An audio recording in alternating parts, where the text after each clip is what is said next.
Hello, my loves, and welcome back to the Yoga Teacher Collaborative.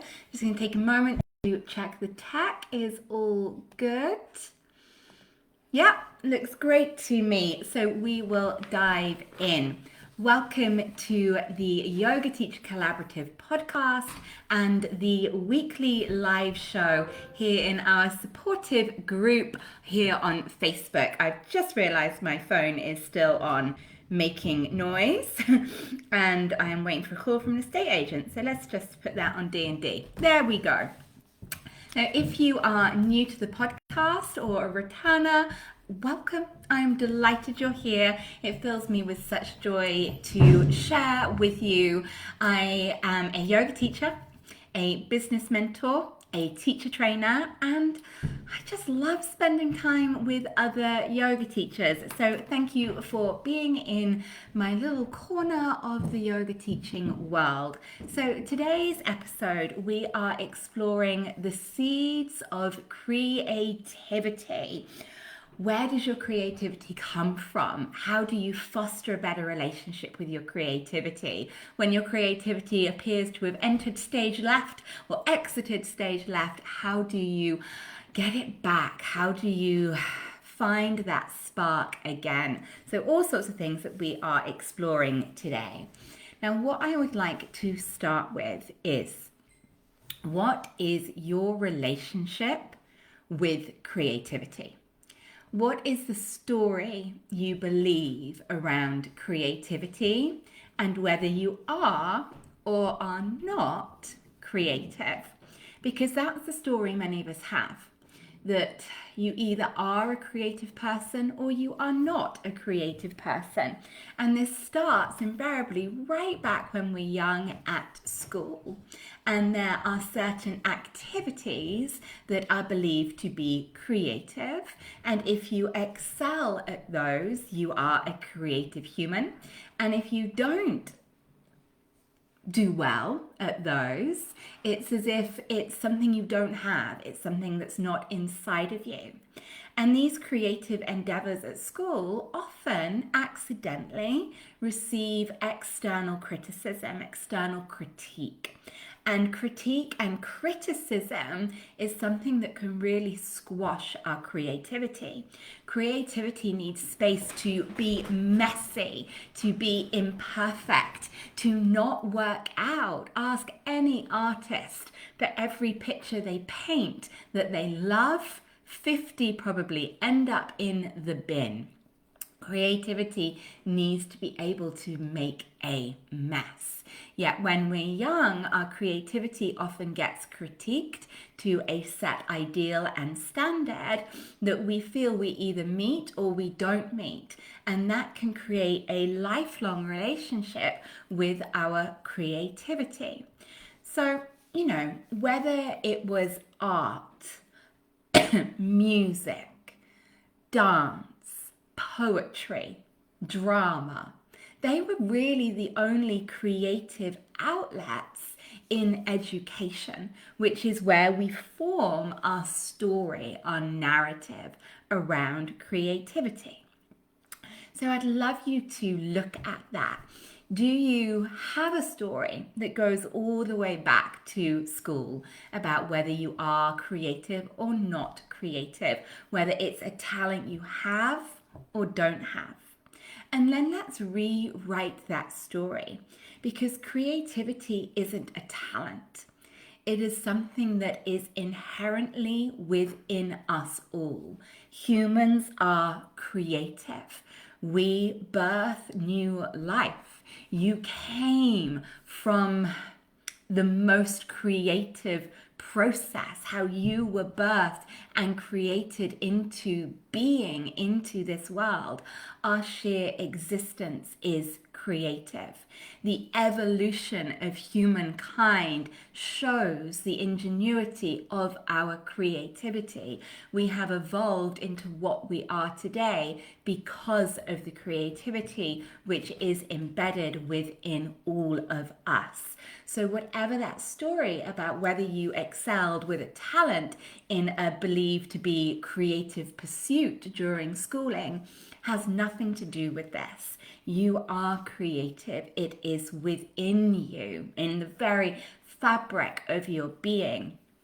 But our creativity expresses itself differently in every single person. And this is essential. This is what has made human beings so beautifully evolved, is that we all create different things. And to collectively, what we create in the world is what moves our humanity forwards. But if every single one of us was an amazing artist, yes, we'd be full of a world with fabulous art, but who's growing our food? Who's nurturing our soil? Who is creating solutions to climate change? We have to express our creativity in uniquely different ways, and those uniquely different ways come together to bring forwards humanity. Teaching yoga is a creative endeavor. And just as in the collectiveness of humanity, as a yoga teacher, we will all express our creativity differently.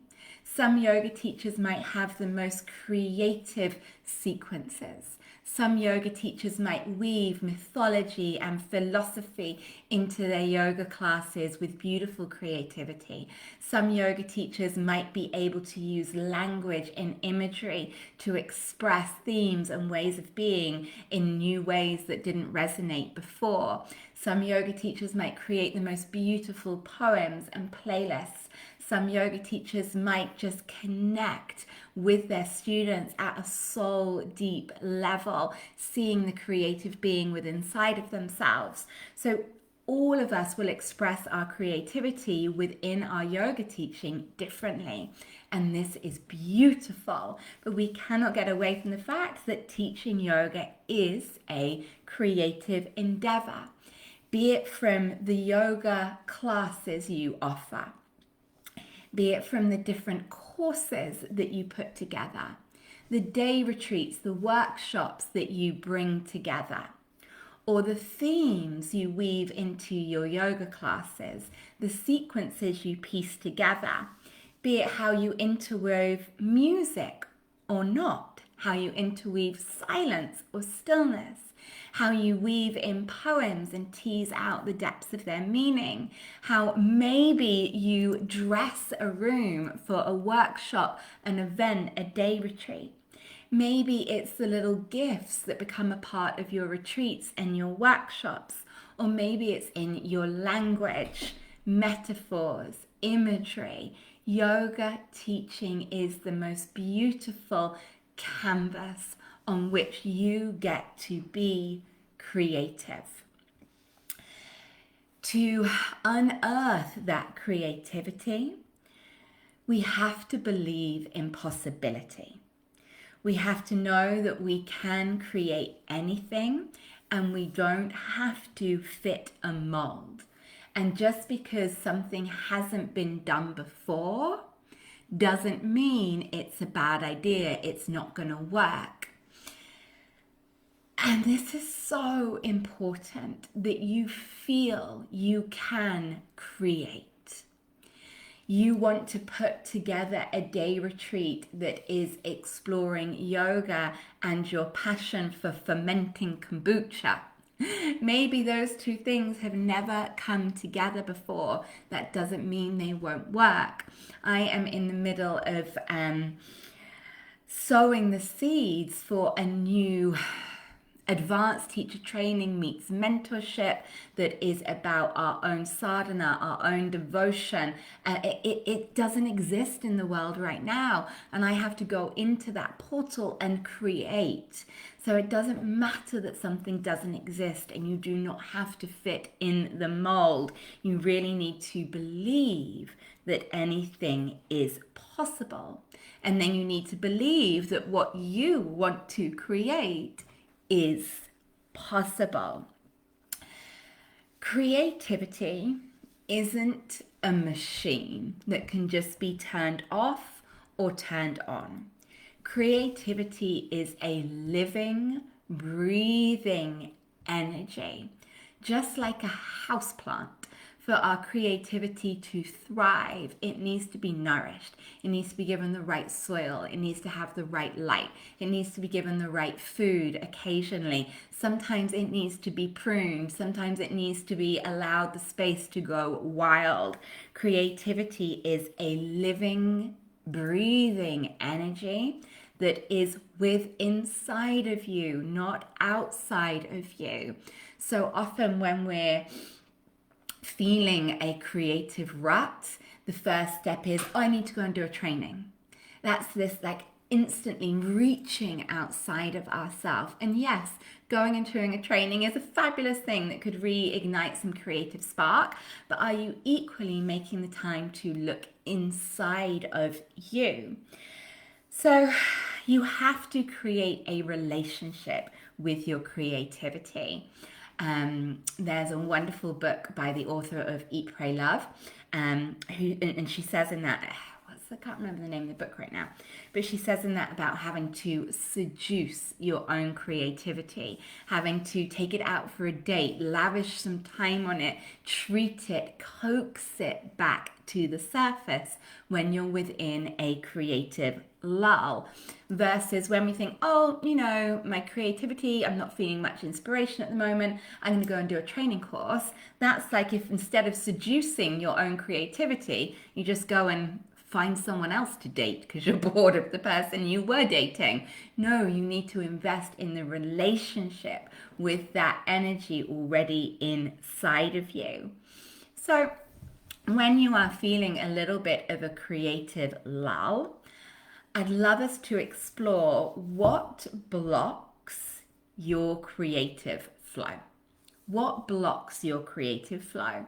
And it will be different for all of us, but a few examples of things that can block that creative flow. A huge one is comparison. And where does your sense of comparison get triggered? Is it on doom scrolling on social media? Is it following too many other yoga teachers on social media so that your social media is just filled with yoga, which instead of sparking your creativity is bringing you into comparison? That's not going to be helpful. So what triggers your comparison, and is it unhelpful? And if it is, change that. Unfollow people, unsubscribe from things, and then fill your social media and your email list with kind of yoga adjacent things that spark your creativity. Does the natural world spark your creativity? Does music spark your creativity? Does art spark your creativity? Does dance spark your creativity? Does astronomy, astrology, the cosmos, space spark your creativity? Do trees and beautiful landscapes and wild flowers spark your creativity? Does amazing artwork and photography spark your creativity? And fill your social media with that, so that if you are scrolling through your social media, you're seeing not yoga all the time. Yes, keep some yoga, but not yoga all the time, and not just, silly cat videos all the time, although I love a silly cat video, but that there's actually some real juice in your social media. There's inspiring facts, wonderful conversations, beautiful artwork, amazing dancers, fabulous musicians, beautiful landscape photography, so that as you scroll through your social media, it is lighting up your brain. And the same in, emails that you're subscribed to. So if it's comparison, let's remove that comparison and find more inspiration there. Another thing that can block creative flow is definitely overwhelm, burnout, and illness. And it's almost like a little barometer check-in for me. If I am feeling uninspired and I'm not feeling creative, it's actually an alarm call to, okay, Laura, are you overworking? When was the last time you had a weekend off? When was the last time you went and did something fun? Are you getting out and walking every day? Are you listening to different podcasts? Are you reading different books? It is this little alarm call when my creative juices run dry that I'm not taking care of myself, that I'm teetering into overwhelm and burnout. We're in the process of trying to sell our house at the moment. We have sold our house, STC, but we are doing a lot of house hunting, trying to find what we're wanting. And that is absorbing a large amount of my energy.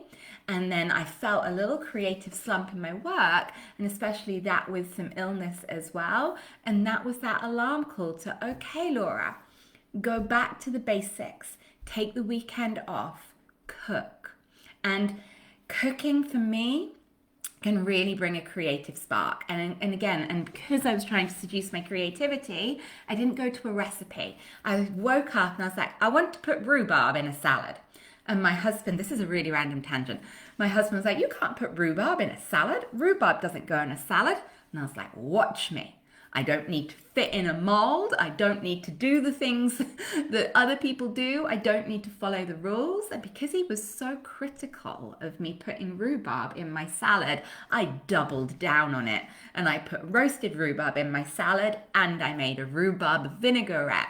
And again, I let all of this come out of my own head. I didn't go to the internet, and I was prepared to make a mess. I was prepared for it to be a fail, for a double rhubarb salad to be a disaster. It was actually delicious, and I urge you to put roasted rhubarb in your salads. But, so I was like, okay, I'm not feeling very creative. I've got some stress in my life at the moment. I've been a little bit sick. All right, alarm call. I need to take care of myself. I need to clear my diary. I need to cook. I need to get back out walking every day. I've been back out walking every single day. I need to see the creative abundance in the nature around me. I need to get some podcasts that I'm listening to, some books that I'm listening to that are completely different to yoga. I am listening to a book at the moment on Marie Laveau and New Orleans, Louisiana Creole voodoo. Something totally different, and the voodoo church and the mystic churches. So it's an alarm call for me of overwhelm and teetering on burnout, or I think beige out comes before burnout, when everything just loses a little bit of color and it's a bit beige. So it's that kind of alarm call. It's really useful. Okay, get back to the fundamentals of looking after yourself, and then you'll find that creativity. What else blocks creative flow? Lack, scarcity, and to some degree, fear or stress. An appropriate amount of fear, or like that pushing out of our comfort zone, an appropriate amount of stress can sometimes be a little bit of the fuel that creativity needs. But because there's so much overwhelm, often that little bit of stress or fear can take a more negative tone. But definitely lack or scarcity and that comes from comparison, when we're not believing that there is enough students for all of us, enough opportunities for all of us, when we feel like we must follow the proven path because that's the way to success, because we're feeling too scared to experiment and play and make a mess and have a non-attachment, because there's that scarcity and fear that can really squash the play aspect of creativity. Lack of time and space. For your mind, your soul to feel creative, it needs some time and space. And that might just be that you set your alarm 20 minutes earlier. You get up, you light a candle, you meditate, or you read a book, or you go for a walk in the morning light. But even if you have to get up slightly earlier, to buy yourself some time and some space. when we're running from thing to thing to thing, and the brain is constantly on that loop of, I've got to do this, I mustn't forget that, I must do this. There is no space for the creative shoots to come up through the busyness and the incessant thought when we're juggling too many things. So it might be with the sunny, beautiful mornings at the moment that you set your alarm 20 minutes earlier, get up and buy yourself some spacious time and space. Okay? That's why I sometimes get my best ideas in the shower or in the bath, because it's quiet.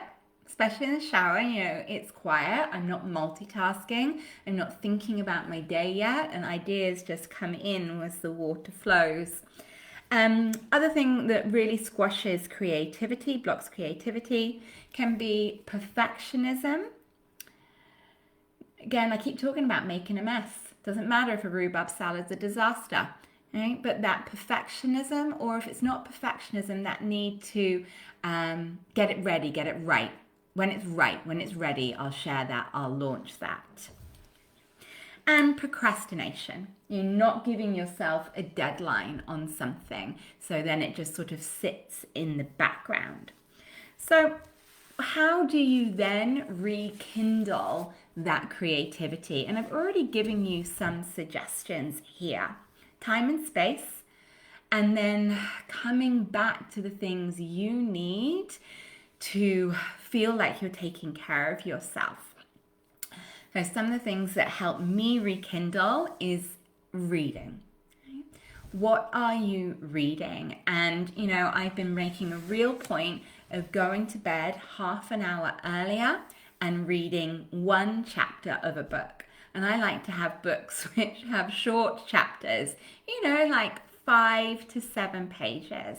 And that's it. And just read one chapter. And I really urge you to have a book on the go, be it an audiobook or a paper book, that is not about yoga. Okay? We have to have other creative passions that then we can bring into the yoga, or just look after a different part of ourselves. It can't all be yoga, yoga, yoga, yoga, yoga. Okay?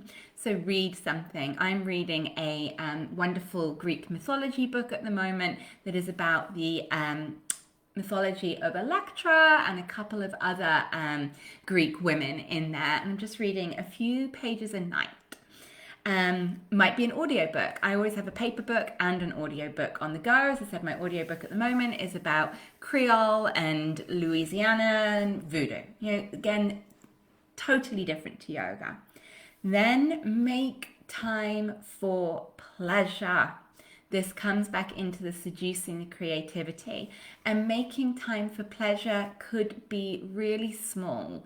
Going outside and taking 5 breaths and feeling the warmth of the sun on your face. Buying something that you love to eat. Having a face mask, having a bath, dancing to a piece of music, a little bit of self-massage, going to a class that's yoga and or not yoga. My friend Lauren has started going back to ballet and Tai Chi, classes, activities that aren't yoga and are yoga. Yoga adjacent is one of the wonderful places to be. Walk, move your body. When we walk, it builds energy and it builds forward momentum. Just put one foot in front of the other. If you need to get out of a rut, walk. Literally take your body into forward momentum. Try and get on a walk every single day. And it doesn't have to be somewhere beautiful, actually. I love walking the streets of my housing estate and looking for beauty. Rather than, I don't always have the time to get in the car and go to the New Forest and walk in, somewhere that is officially beautiful. I'd rather get a walk in every day and look for beauty. Look for the little irises that are in the grounds of the churchyard I nip back through. Look for the beautiful purple flowers in my neighbour's rosemary bush. And then that you can think, rosemary. That's a really native British plant. I wonder what the mythology and the symbolism is of rosemary. Rosemary is meant to be really good for the respiratory system. Oh, I wonder if maybe I'll do a yoga class on stimulating the respiratory system, and I could bring in some rosemary essential oil. But we've got to be out there getting that stimulus to let the brain have something to play with. And go out for a walk. Force yourself to see beauty in the natural world. Be in nature. Nature is constantly creating, and it teaches us so much. It teaches us slowness. It teaches us patience. It can also teach us fleeting beauty. There's a wonderful cherry tree just outside my window, and it had the most beautiful blossom for about 5 days last week, and it's already gone. And that's seizing the fleeting moments. There's a yoga class for you there about seizing the fleeting moments of life. So all around you in nature is abundant inspiration. Music. If I'm feeling uncreative, I go and create a new musical playlist. If you're on my newsletter, next Friday we'll send you out the Freebie Fridays, which has my newest playlist on it. And it's a bit quirky. It's a bit different. And again, yoga adjacent. I don't often listen to traditional yoga music. I like jazz and other cultural influences in music, and how that inspires you to move differently. Just go and get a new piece of music and take it to your yoga mat and move, and see what little motifs or patterns can come out of that. A really simple thing that can help boost me creatively in sequencing is to change my room layout. I don't use this technique that often, but I do sometimes. I always teach with my students Matt's portrait to me, and if I'm like, I don't know what to teach this week, I'm not feeling very inspired, change the layout. I'm normally a semicircle, mix it to being a circle. Mix the mats to being landscape, horizontal. Just mix it up in room layout. A really, really good thing for my creativity is to think, what do I want to learn about? One of the best tools for learning is teaching, oddly. So if there's something I want to learn about, I'll theme a series of yoga classes around it, and then I'll go and do my research and then think, how does that weave into yoga? So it could be things like, I remember wanting to learn about the star constellations. I wasn't very good at kind of looking up in the night sky and going, oh, there's Cassiopeia, oh, there's Orion. And I really wanted to learn that. So that's what I decided to do. I took 4 significant constellations, Orion, Cassiopeia. Annoyingly, I can't remember the other 2 I did right now. I went on the internet, researched about them, learned how to spot them, got some pictures, printed them off, and then looked at the mythology, the meaning, the history, the different stars in that, and then themed yoga classes around them. It was all called the Star Series. I remember wanting to learn more about different types of trees. So I did another month of yoga classes around trees. So one was on the beech tree, one was on the birch tree, one was on the oak, one was on, I can't remember what now, the willow, I think. And so I went and learned, okay, what is the symbolism of a beech tree? And beech tree is about eternal youth. Okay, what does that make me think of in yoga? What yoga poses does that make me think of? How would it move? What motifs could I think of around that? So anything you want to learn about, you want to learn more about anatomy, you want to do a series on the major joints of the body, the shoulder, the hips, the knees, the spine. Learn and then teach. It really, really helps cement that. So what do you want to learn about? And then so much easy access to information with the internet, books, podcasts. Learn. Have an ideas book. So sometimes we feel more creative than others. So have a little ideas book and just write ideas down, whether it's a word, a phrase, a sentence, a theme, a course. Just write in an ideas book and keep it in one place, your ideas book. So when you're not feeling so creative, you can go back to the book. And when you go back to the book, you'll see that some of the things you wrote down no longer resonate. But the things that still resonate, like 6 months later after you wrote them in your ideas book, there's something in them. There's something there. Go to it, explore it, teach it. There's one other thing I wanted to consider with you right now, and that is an understanding of the creative cycle. So I'd fit the creative cycle, as we're saying, nature really shows us creativity, into 4 parts: the seed, the soil, the bloom, and then the rest. And that is a process virtually all plants go through as they create. So we have the seed. The seed is the spark, the idea. So like with this new kind of advanced teacher training, mastermind mentorship that I want to do, there's the sort of seed, the spark in there, and that has to excite you. And then there is the soil. So the soil takes that idea spark and it builds the foundation, the roots, the sustenance, the fuel, the food. And this is when I spend the most time. So if I have an idea for a new big course or training, I'll normally think, okay, I've had this idea.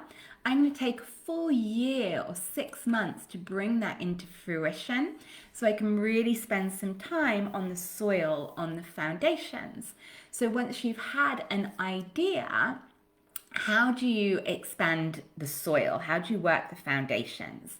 You might start by identifying, okay, I've had this idea. What do I not know that I need to know to bring that to life? Where could I do with some more learning? Where do I need to dig deeper into? The deeper the roots a plant has, the stronger it grows. So, what do I need to go and learn about? What do I need to go and read about more? And I really urge this in yoga teachers as well, like dig deeper into the roots of things. Start, for instance, like with quotes. When you see something, you're like, oh, that quote, that comes from the Rig Veda. Say like the Gayatri Mantra comes from the Rig Veda. Did you just take that at surface level? Or have you gone and got a copy of the Rig Veda and tried to find where in the Rig Veda it is and read it as close to an original source as you can? Always just dig a little deeper, send those roots down a little deeper. So what do I need to know? What of my roots do I need to shore up? What do I need to spend more time thinking about? And then talk your ideas through with somebody, be it a yoga teacher friend, be it a colleague, be it, sometimes a student. Like this idea that I'm percolating at the moment, I spend a lot of time talking it through with my friend Lauren, and predominantly she just asked me some really good questions. And those questions asked me to send my roots down a little deeper into the soil. And that really brought up so much more depth into the idea. Share, I've got an idea. Here I am with you, sharing an idea that's not fully fledged out. Share, get feedback, consider other people's perspectives on it, read. And then there is the blooming. And the blooming is when you are birthing something out into the world. You are launching your offering, you're marketing your offering, you are delivering your offering. And then after that comes rest. And rest is this time of dormancy where the soil can feel barren. And that's okay. Soil needs time to recover and replenish before new seeds can be planted in it. So we can't always be at our most creative. Okay, so that was a lot to share with you. I hope there were some nuggets, some sparks, but this is kind of what's alive in me right now. So I hope it sparked something within you. I would also say, as so often the time is, this is all quite cosmically timed. If you are listening to this close to me recording it live, today is the 11th of April, 2025. If you're listening to this now, it's Friday, we're coming into this weekend. Sunday is a full moon. It is full moons illuminate. So they might be illuminating some ideas for you, shining a light on new paths for you. It is a full moon in Libra, and Libra is ruled by Venus.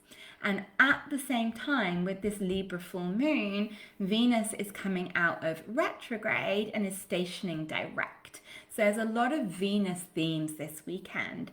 And Venus is the seductress. She is about pleasure. She is about beauty.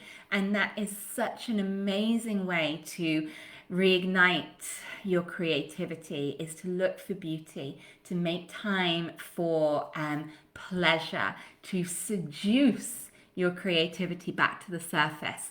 So that energy is quite ripe this weekend, of beauty, of pleasure, of the seductress. So really give that some time.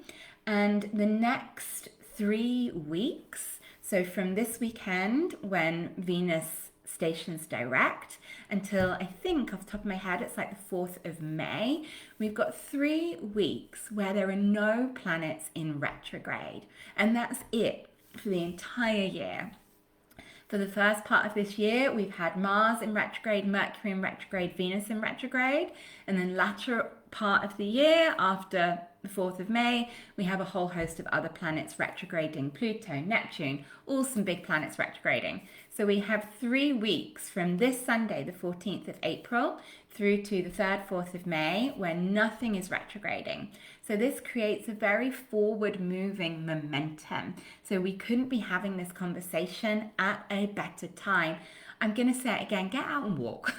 If you're in a rut, get out and walk. Literally, forward-moving momentum. Walk your way out of that rut.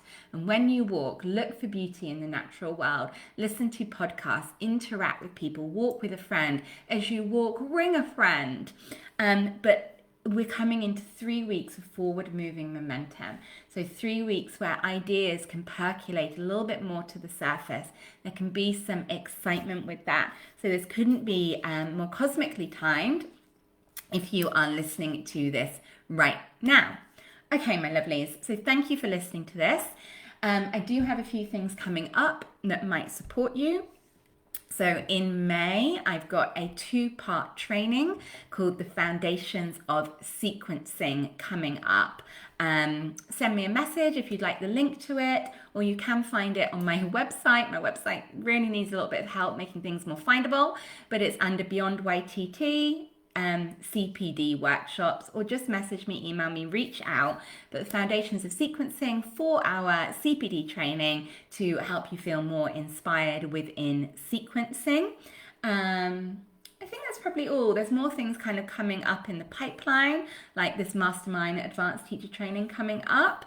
I am off on holiday on Monday. We're going on a musical road trip from Nashville to Memphis to New Orleans. So we're starting with country, then rock and roll and Elvis, and then down to jazz and blues, which is my favorite place. Music, travel. That is the big fuel of my creative fire. So I am super looking forward to that. Also nicely timed with all of this Venus energy as well. So thank you for being here, my loves. Thank you for listening. Thank you for your time. And we will see you again very soon. Bye for now.